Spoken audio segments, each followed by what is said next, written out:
ഇലാഹായ പുരാനോട് ഇരവും പകലും തേടി ഖലീലായ ഇബ്രാഹിം നബിക്ക് കിട്ടി മകനായി ഇസ്മായിൽ നബി എന്ന കാനകക്കട്ടി.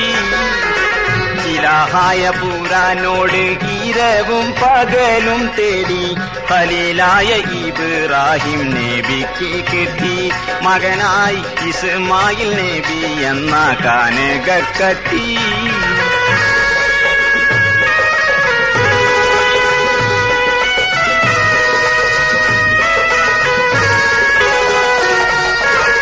മലർമൊട്ട് പോലെ പോറ്റി വളർത്തുമ്പോൾ ഒരു നാളിൽ ഉറങ്ങുമ്പോൾ നബിക്കല്ലാഹ് കിനാവ് കാട്ടി.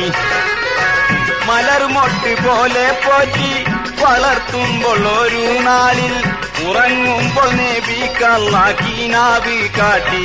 നബി തൻ കുരുന്നിസ്മായിലിനെ ആർക്കും മട്ടിൽ അഹദവൻ കാണിച്ചുള്ള ആ സ്വപ്നത്തിന്റെ കള്ളി അരുമക്കിടാവിനോട് ഉയർത്തിച്ചോതി. അപ്പോൾ മറുപടി മകൻ ചൊല്ലി ഉറച്ചു ചെയ്തി.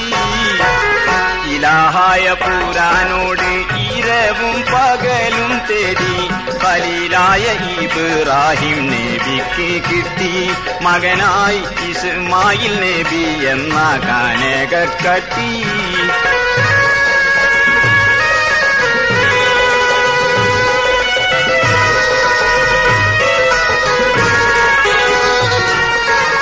കമഴ്ത്തി കിടത്തി മണ്ണിൽ ഇസ്മായിൽ നബിയോരെ കഴുത്തറുത്തിടുവാനായി ഉയർത്തി കത്തി.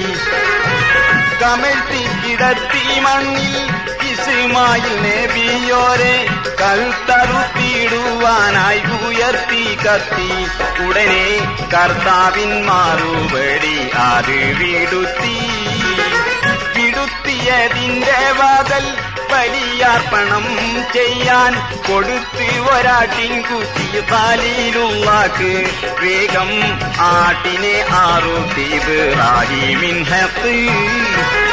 ഇലാഹായ പുരാനോട് ഇരവും പകലും തേടി ഖലീലായ ഇബ്രാഹിം നബിക്ക് കിട്ടി മകനായി ഇസ്മായിൽ നബി എന്ന കാനകക്കട്ടി.